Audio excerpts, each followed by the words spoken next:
Thank you for joining us for probably one of the most important presentations that we will have this year as we get ready to remember or to review the city manager's recommended budget.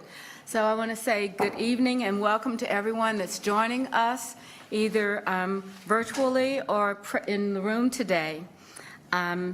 I want to do this as a reminder for the council members that the committee reports that you have for today will be provided again on action review on May 8th. So we'll hear from everyone on the committee's work on May the 8th. So you got a few more days to kind of work through some things. But tonight we received the city manager's proposed budget presentation, which outlines the plan for advancing the strategic priorities adopted by the council earlier this year in January. This presentation provides an opportunity for our community, especially, to learn more about the investments plan for our city. And tonight is our introduction, and after tonight, we will have a chance to review and ask questions. In fact, on May 8th, we will hold the budget public hearing that's required, where members of our community have the opportunity to provide feedback on the budget. So if you wish to think about this and have some comments, you may sign up to do so with the clerk's office online or by phone, and we encourage you to do that. Following the public hearing, council then meets on May 11th for the budget adjustments meeting. During this meeting, the city council may offer changes and adjustments for further analysis and discussion. Those adjustments that receive at least 5 votes will move forward for consideration in the council straw votes meeting scheduled for May the 25th. And then after we get through our straw votes, any proposed adjustments that receive 6 or more votes during that meeting will advance for inclusion in the final budget ordinance proposed for adoption. This budget is a strategic document. It's where you invest the taxpayers' money. We know that it's an important plan for our employees that deliver services, and we understand that this document is our guidance for the next fiscal year. And so I'm looking forward. I want to say thanks to the budget team. I want to say thanks to all of our employees who work on this effort. I know it's deeper than just the budget office, our finance team, but more importantly, those people that build this budget from their departmental heads, departments up to the budget. And recognizing the hardworking employees that serve our community every day, we want you to know that we really appreciate what you do and that you really are truly the best ambassadors for our city. With that, I'd like to call this meeting to order, and let's go around the room for introductions, and we're going to start with our city clerk. Billy Tons, Deputy City Clerk. Good evening, Dimple Ashmer, at large. Good evening, James Smith at large. Renee Johnson. Good evening, Lawana Mayfield, Council Member at Large. Braxton Winston, Mayor Pro Tem. Vi Lyles, serving as mayor. Malcolm Graham, District 2. Tarek Bakari, District 6. Good evening. I'm Victoria Watlington, your Charlotte City Council Member representing District 3. Patrick Baker, City Attorney. Julia Martin, City Manager's Office. And now I'd like to turn it over to Marcus Jones, our city manager. So thank you, Mayor and members of council. It's good to be in front of you, and I really mean that in the sense that, and Mayor, you nailed it. There's a lot of work that goes into this policy document, and this is an effort not only from my office, but the entire team as well as the community. And I think it's really a good way to start with this is to go back to the FY21 budget, where we, I believe I was in a room with 2 other members of my team having a virtual budget presentation. And I think at that time we thought that this would be behind us in a short period of time. We weren't right. But I will tell you the key message in that FY21 budget was we never stopped working. We spent the last 4 years building a resilient organization that allowed us to manage through COVID. So we went to FY22, and we actually liked the title so much of the FY21 budget, we just called it Volume 2. And in that budget, the main message was that we never stopped working, we maintained reserves, we provided core services with no layoffs. And then the budget that we're under right now, the concept was stronger together and really coming out of COVID. And that key message was this budget was built on an intentional plan through the pandemic supporting our employees, specifically our hourly employees. And one of the key messages at the bottom is really the Charlotte Business Journal. And what I will tell you is that a couple of weeks ago, I took members of the team up to New York and to Boston to talk to investors to make sure that Charlotte's still a good investment, because there will be a number of bonds that we're issuing over the course of the next year or so. And some of the questions that we asked them is, what do you look for in terms of good investments? Well, they said, well, we don't like cities that go into their reserves. We don't like cities that use one-time revenue for ongoing expenses. And we're very worried about the cities that have taken their COVID funds and put it in their budget just to balance it when there will be problems down the road. So we checked a lot of boxes with that, and I want to say it in this way. We appreciate having a board, having a council that understands that sound financial management is the backbone of any organization. And in that article, the concept was Charlotte's population growth, its diversified economy, kept the economy relatively stable during the pandemic, and the actions that were taken by this body also played a big role in our success. So what do we have for you tonight? We have a $3.3 billion budget, and that's all funds, so that's about 2.8% larger than the current $3.24 billion budget, and it goes across not just the general fund, but also through our enterprise fund. So let's talk a little bit about the general fund. We've always had a number of principles around the budget, and I believe the top principle is to have a structurally balanced budget, and that means ongoing revenue, support ongoing services. So I'm pleased to announce to you tonight that we have a structurally balanced budget again. I also want to tell you that we don't stop with 1 year. We think about this not just FY24 budget, but the FY25 budget also. So I want to tell you that the FY25 budget is also structurally balanced. And you'll say, well, Marcus, you haven't introduced the FY25 budget, but the concept is don't do some things in the upcoming budget that you'll have to pay for in the following budget. In the FY25 budget, we don't make any policy decisions about compensation, but you have a structurally balanced budget. The growth is a little bit over 6%, and I'll tell you a little bit about what's in the budget. The other thing that's important is while we don't have a bond year in this budget, we are still maintaining our capital affordability. I do want to take a couple steps back because it's very important about how we treat our CIP versus how it has been treated in the past.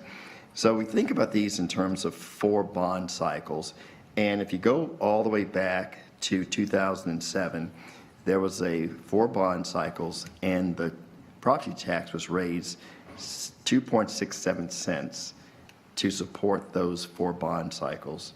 You go back into 2014, the same concept, a new 4 bond cycle, and the property tax was raised 3.17 cents to support those 4 bonds.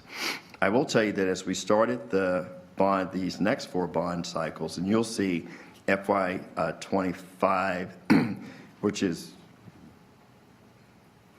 is going to be the 24 bond, then the 26 bond, and the 28 bond.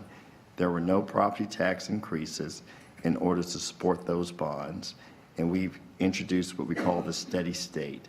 So what we do is before we place something in a bond, we try to make sure that we have at least 30% design, and that's where we have that advanced planning fund. So maybe this is the last time I'll say this, so that you don't have a cross-Charlotte trail in your budget because you haven't really designed it. So I feel that we are well positioned in terms of our capital investment plan. Even with that, even with some of the headwinds that we've had with some of the projects that are in these 4 bond cycles, we've addressed those in this budget, and you still have $77 million of remaining capacity that's unprogrammed over the next 3 bond cycles. So it's not just the general fund. As I showed you that $3.3 billion budget starting off, we also have our enterprise funds. And so we have the aviation, we have water and stormwater, and we have the Charlotte Area Transit CATS. So it's important to just bring some highlights as it relates to our enterprise funds. So when we start to think about aviation, 5% of the state's gross domestic product is a part of our aviation department. It's worth $32 billion of an annual economic impact, and is the 5th busiest in terms of aircraft movement in the world. Water and stormwater are both AAA rated enterprise funds, and some of the key takeaways from water and stormwater is, keeping that AAA bond rating, but also making investments in our corridors that sometimes don't show up as we start to just look at the general fund. And then CATS, it's the state's only light rail system, and it moves over 12 million people annually. So included in this grouping of departments and offerings that we also have the enterprise funds. So what are the budget principles?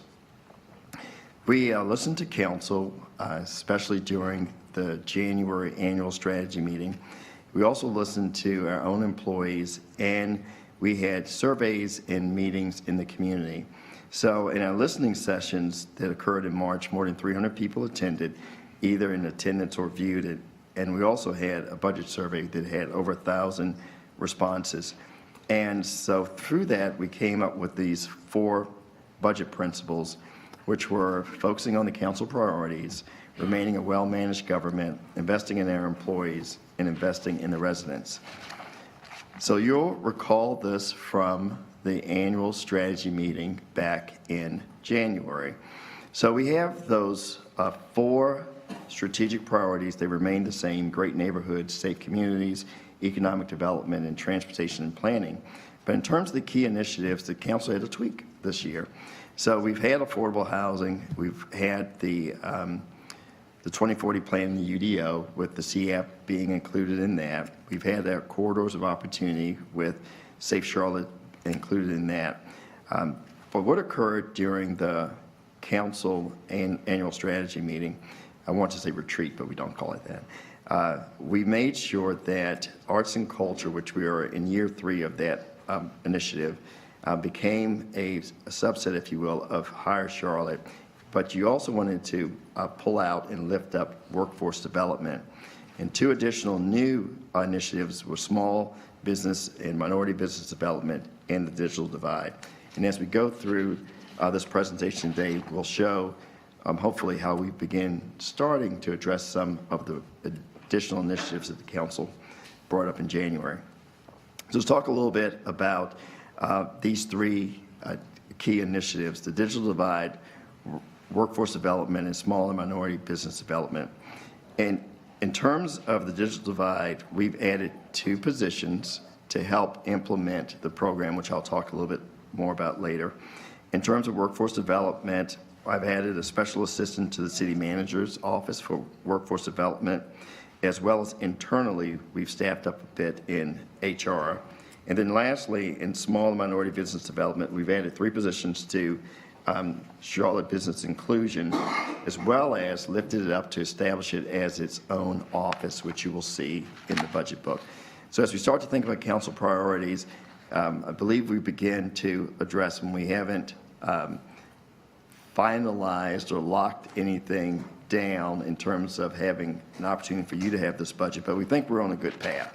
So as we try to remain a well-managed government, everything we do in this city is built on that. So let's talk a little bit about the structure of the organization and some of the things that we're doing. We've talked a while about horizontal integration. I think it's very important, and I think one of the best examples is what we're seeing in terms of corridors of opportunity. We've had a number of reorganizations that have allowed us to have some efficiencies, and I think one of the best is the consolidation of water and stormwater, and I know Angela Charles is doing a great job. In terms of managing capital projects, I talked a little bit about the advanced planning program as well as the steady state of affordability. And then in sound financial management practices, again, we did not use any of our reserves during COVID-19, and we haven't had a property tax increase in 4 years, and we have 45 consecutive years of having a AAA bond rating. So what do we do when we start a budget? We always start off with analyzing our accounts. And what I will tell you that it's been increasingly difficult to find savings, if you will, or efficiencies in this budget. So over the last 5 years, not including this budget, those numbers total up to be a little bit north of $36 million of efficiencies that we have found, or savings in the budget process. I will tell you there's another $4.1 million in the budget that I'm proposing for you today, but you can see it's getting much more difficult to find those types of efficiencies or savings in the departments. We discussed at the budget workshop, we have some unavoidable costs that we are handling. And one of the things that I will point out, when we start to look at that $2.8 million at the top, some of these are enhancements that we need just to maintain the current levels of service. Well, you say, Marcus, well, an enhancement is an enhancement. I said, well, let's slow down a little bit. If what we're saying is that we are not being able to answer as many calls for services as we should, then we're going to need to have additional resources just to maintain the level of service that we had in the previous year. We're also seeing increases in healthcare contributions as well as contractual and inflationary headwinds. But we're also managing our resources, and I think this is pretty important as we start to identify what are some of the challenges, but also some of the ways we're handling it. So I talked a little bit about the identified reductions in efficiencies, which is in that middle block, about 4.1 million. But we also had inflation-boosted revenue sources. So what do I mean by that? So when we start to think about our investments, when we have this inflation or we have the rates that go up, it actually is a positive impact on us. In terms of ABC revenue, when you start to see the inflation impact on ABC products and the consumption of those, we also get to see a bump in the revenue. And then lastly, and I think this is maybe the most important, what we try to do is make sure that the general fund has the resources that it needs to provide the level of service that we're trying to provide.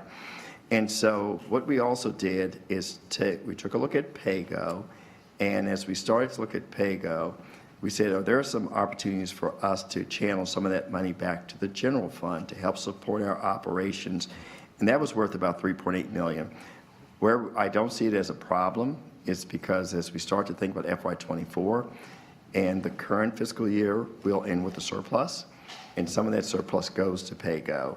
And as we start to think about FY25 and beyond, the concept is, are we doing the bare minimum that we need to do in PAYGO in order to support programs?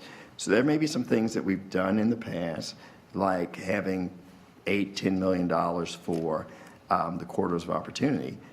That won't be the case in FY25 and beyond unless we see something that's different in terms of the revenue that's coming in. So that's not insignificant to have that little bit of a change in terms of PAYGO to the general fund, but we wanted to make sure the general fund was as strong as it could be. So as we remain this well-managed government, it's important to check these three areas and to make sure that we're on the right track. So I want to start off with investing in our employees. We have a diverse workforce on so many levels, and maybe one that a lot of individuals don't focus on is that it's almost as if we have three different workforces in terms of what we have with our hourly workers that do a lot in operations, right? And so we also have our salaried workers, and think about your accountants, or think about it that way. And then we have public safety in terms of police and fire. And not everybody can have the same type of schedule. Not everyone has the same type of pay plan. So we try to be intentional as we begin to address the concerns of our employees. So if we go back to the beginning of the current budget, the FY23 budget, we started to see some changes in our vacancies in different areas. And what became alarming was what we saw, this significant increase in vacancies in our hourly employees. from 7.9% in calendar year 21 to almost double, 13.5% in calendar year 22. So we saw that uptick, and we were very intentional about our hourly employees in this current budget. So what did we do in the current budget? And we did more than pay, because we talked to our employees, and it wasn't just compensation. It was also upward mobility. What could they do in terms of training? How can they have opportunities within our organization? So one of the things that we did is that we had tuition prepayment through Central Piedmont. So it's one thing to be able to be reimbursed when you take a class, but if you don't have the money in your account to begin with, you don't attend the class and there's no reimbursement to be had. So what we did is we basically said, we'll pay it up front, right? You trust the employees because you want to have opportunities for your employees, and we have some good news stories. We also set aside $2 million for employee home ownership. And I will tell you, since that time, it's even expanded. So we started off with up to $30,000 as it related to employee assistance. But even if you live in the corridors, there's an opportunity, this is a plug, to up to $80,000 to help you move into a home. So those are the types of things that we're trying to do for our employees. What's also important is that we had flexible work schedules, especially for those salaried employees, and there was a 2% retention bonus, and that was through the ARPA funds. So as we focused on our hourly employees in 2023, we did some things that were different. So a typical compensation increase was 3%, but it was 1.5% merit and 1.5% COLA. So you could find yourself as an hourly employee getting the first uptick in compensation in, let's say, December. And that could be only worth 1.5%. And when an employee basically showed me that that was worth about 25 cents on his paycheck, we had to think about very differently how we compensate our hourly workers. So what we did is, in the current budget, 8% increase, and we did something different. It's 4% in July and 4% in January. And so that is the feedback that we've gotten from that has been tremendous. We don't talk about this enough, but last year, the minimum hourly pay is $20 an hour, working it for the city of Charlotte. And we also had some additional incentives, like shift differential. Thank you, Mayor Pro Tem. And 2.5% for that, as well as 2.5% for jobs that required a CDL. So let's build on that. For FY24, as we talk about our hourly employees, we have in the budget a 6% increase, which would be 3% in July, 3% in January, which is twice as much as a typical increase, and that would be about 14% over this 2-year period. So as we start to go into FY24, we have a different pressure, and we talked about this a little bit during the budget workshop. So we've seen some improvements in terms of vacancy rates with salaried employees from double digits going down to 9%, and from hourly going from 13.5% to 11%. But we've seen something totally different in public safety, specifically police. While fire has been hovering around 0% in terms of vacancies, we've seen this uptick in police closer to 13%.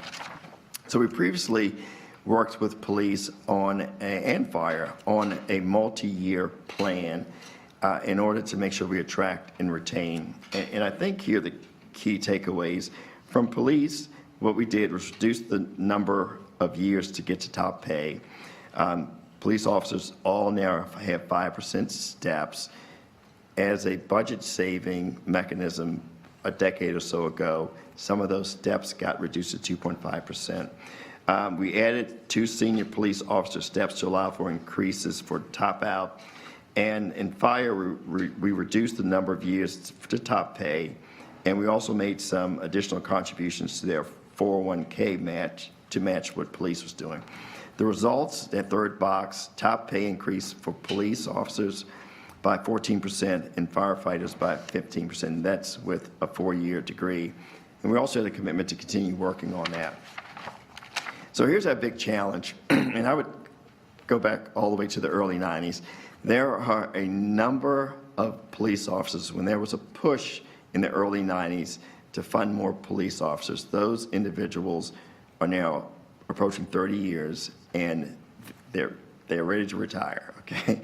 And so what we're seeing, the pressure is going to be not just what we saw in FY22 with 87 sworn retirements. We believe we're peaking this year with estimated to be 91. And the issue is we're not bringing in enough individuals to replace the folks that are retiring.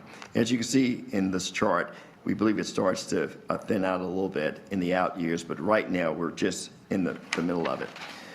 So what are we doing? There's a couple of things that we believe that will help us in this area. We're eliminating a couple of steps in the beginning so that we can get higher starting pay for our police officers.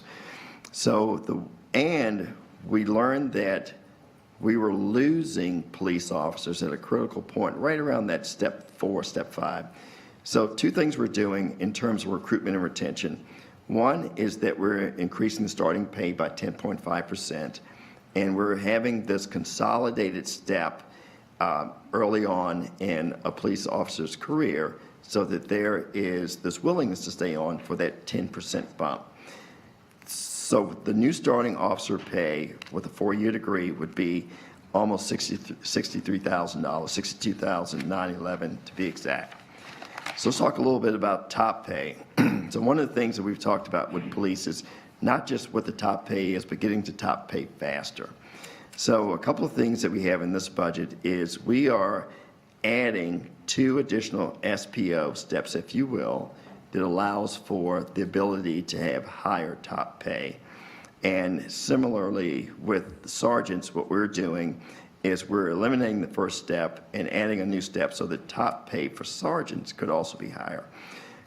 All done, the new top officer pay would be almost $100,000, $99,810. That's with a 4-year degree. So we're trying to get them, the recruits, we're trying to get the folks who would typically leave after X years, and then the folks who are still with us to make sure that they have some opportunities to get increased pay. So what does this mean? It's at least 8% for all officers and sergeants, and we will continue to evaluate our progress with CMPD during FY24 to make sure that we're actually making progress. Fire, we're also investing in fire. All employees in the fire pay plan will receive between 5.5% and 8% increase. And we're also adding 42 positions. This concept of growth, and we talked about this a bit in the budget workshops, in terms of response times. In order for us to meet these response times, we need to invest in the infrastructure as it relates to fire. One of the things that we're doing, we're building 5 stations at the cost of almost $80 million over the next 5 years, and that's important. When I first got here in 2016, we were going through a police station master plan where we built a number of those police stations, and now it's the time to do this as it relates to fire. We're also supporting our salaried employees, as I mentioned earlier. We have a 4% merit pool for salaried employees. That's more than the typical 3% merit pool, but also we're going to continue the flexible work schedule. Work-life balance is extremely important, and we have found ourselves to be productive even with these flexible work schedules. Talk a little bit about upward mobility, and I will say that listening to the employees is extremely important. And here's some of the results of the efforts that we've had around prepaid tuition and some of the training. We've had more than 160 employees have taken advantage of the prepayment at Central Piedmont. And I'll just give you a few examples, and this is so encouraging. We've had a CDOT Street crew member will graduate with their associates in applied science and information technology. So, you know, Renee asked you have somebody in the hopper. We have a utility technician in water that will graduate with associates in construction management. So Phil, watch out, here we go. And we have a utility technician in water that's getting their associates in accounting and finance, okay? So this is just some very, very good stuff that we're having in terms of our employees. We also launched the ACE Hub, which centralizes all the resources as it relates to workforce development and training. So it's almost a one-stop shop. And we've had 130 of our employees go to career coaching to look at opportunities that we have within our system. I do want to just read this quote to you that we had from one of our employees. Before this, I felt demoralized and left out. I wanted something else, but I didn't know what. Now I feel like I'm moving towards something, and I am supported. So all of us thank the council for supporting those efforts, because while salary is important, upward mobility is important to our employees too. So we're going to build on this. Our employees are hungry for opportunities. We're going to increase staffing around one-on-one career coaching, as well as adding apprenticeship roles. What's kind of neat, there's 100 apprentices in the city of Charlotte that have gone through either apprenticeship program or the Career and Training Academy, and those 100 folks are still with us. So I think it's not just having individuals have the training, but also being a part of Team Charlotte. So I think we're making progress with investing in our employees. And now let's talk a little bit about investing in our residents. If we go back to the priorities, it's important that we focus on those things that are important to the council and this community. The way that we used our federal funds, I think is very different than average cities across the country. A lot of those cities took those funds, pumped it back into their operations. What you did was different. You took over $200 million and put it back into the community. That is 2/3 of all of these federal funds that have made their way back into the community. And I think that one of the keys will be for those remaining funds, how do we invest those? So in January, we had our first Housing and Jobs Summit, and it centered around the close connection between both of them.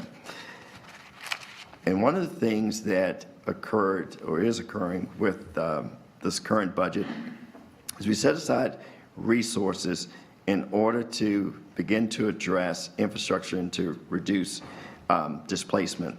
So a little bit over $55 million that had been planned for FY2023, but also there was an effort to study what's the best way to deploy the remaining funds.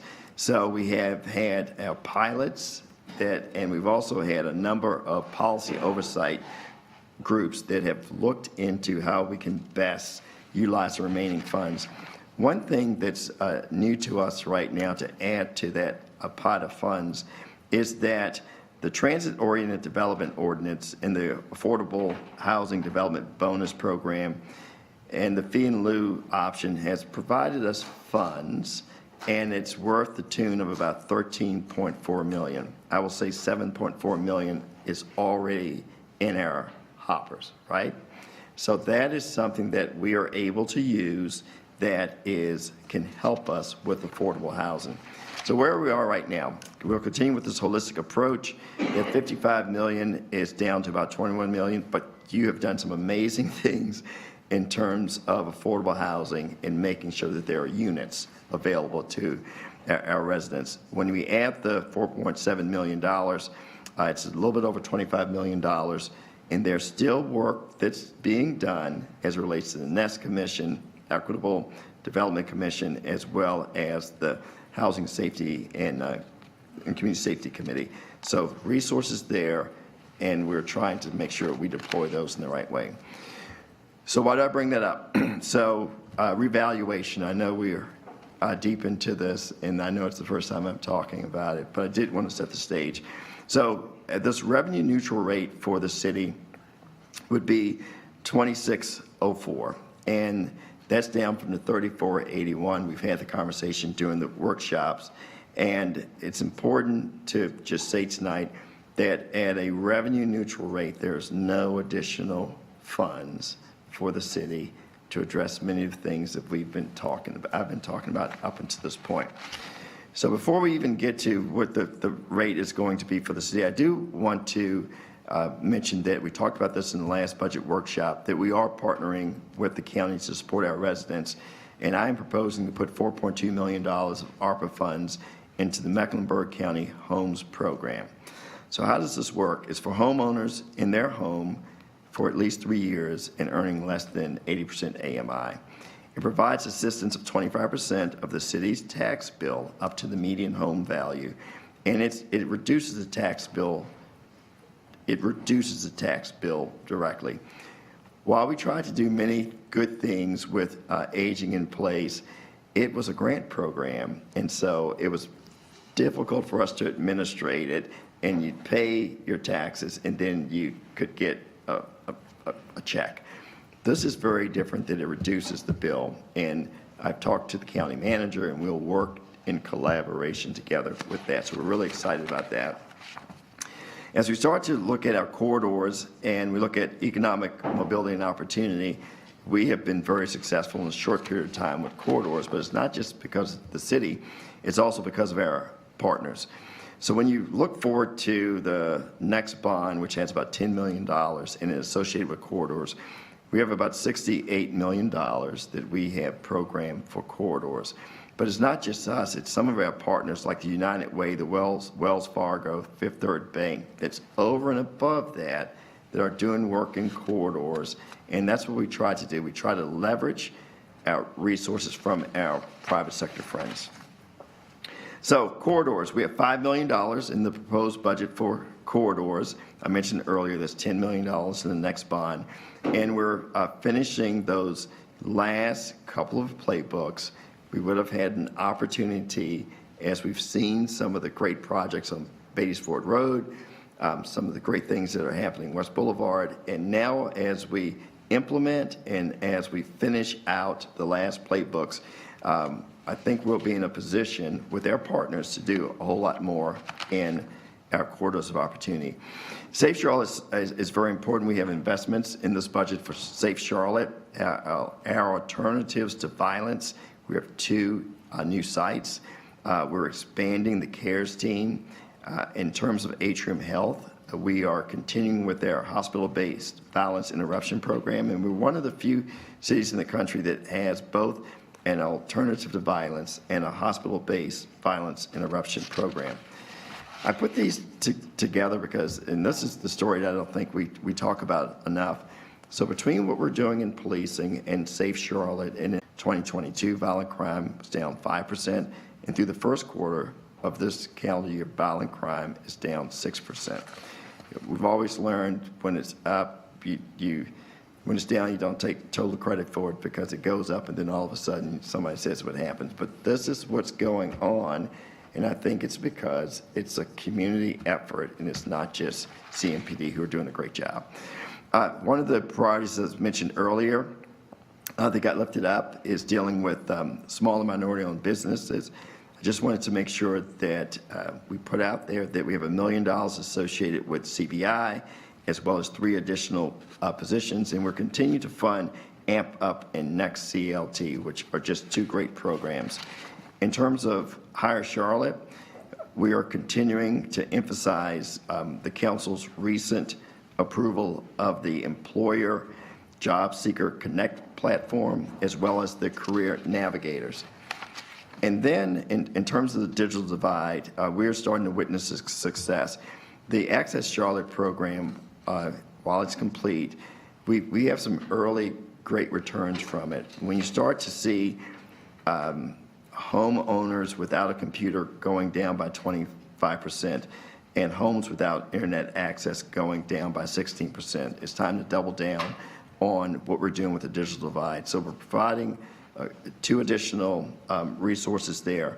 But it's more than just the digital divide. It's really thinking about smart cities. And sometimes we have different projects that come up and we just don't have that resource. And now having that level of expertise to tackle some of these issues, I think would help us a great deal.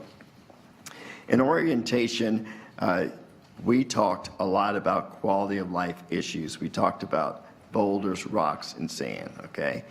And some of the quality of life issues are things that we just should be doing anyway. And so what we've done is we've put together a team that is our quality of life team headed by CDOT. And the manager's office is represented at the city attorney's office, Housing and Neighborhood Services, Solid Waste Services, Code Enforcement, CMPD. And we're trying to find a way to address some of these issues that have become problematic for us. So we're proposing a 4-person rapid response codes team, and they will attack truck parking and bike lanes, illegal signage, and litter. And we also are going to add another litter crew. It will be our 3rd crew, and that comes through the Center for Employment Opportunities. And so we're excited about having this opportunity. And then future consideration is just in terms of the fines associated with illegal parking, that we'll come before you with a proposal to raise those. So there are increases in our fees to maintain this level of service. You'll see solid waste service, the monthly increase will be about 72 cents. Water, the monthly increase will be about $3.10. And stormwater, the monthly increase will be about 43 cents. And we touched on, I think, most of those at the last budget workshop. But I will tell you that we're doing this with all this with no property tax increase, okay? And so with no property tax increase, Charlotte will be the lowest property tax of the 15 biggest cities in North Carolina, which would be at that 2604. Now, here's the discussion. As we went through a lot today or tonight to discuss maintaining a level of service, as we try to maintain this level of service, it becomes much more difficult because, again, it's tough to find these efficiencies in the organization. I think that as we continue on this path, there is the possibility that we could have service level declines, and we don't want that. But we do have to make investments so that that doesn't occur. So I think that it was pretty much summarized the last time we were together in this room. We have aspirational plans, like what we're doing with the CAP. We have aspirational plans like the strategic mobility plan. But let me tell you a couple things that are in that aspirational plan that I'm not sure that it should be aspirational. It should be what we do. So in the strategic mobility plan around safety, it's to eliminate transportation-related fatalities and serious injuries. It's also a mode shift, with half of the commute trips will be made by means other than single occupancy vehicles through walking, biking, and transit. We have a blueprint for Charlotte's mobility investment where I think we have 2,000 projects that are set across all of our districts, right? And then maybe most importantly, that Housing and Jobs Summit, I don't believe it was a one and done. It shouldn't be a one and done. But one of the things that, as we revisit that, it is this unbending commitment to those who live here, leveraging investments for those coming to help ensure all that live here thrive. And then lastly, understanding who are the key workers supporting this growth. So as we do this, I am saying to you, I don't know how much longer we can do this without revenue, additional revenue source. With this reval, I thought it would be very difficult to have a conversation about also going up on the tax rate. I do believe this budget is a solid budget. It's structurally balanced. We're taking care of our employees. We're doing things that are important to council in terms of their priorities. We worked hard on this budget.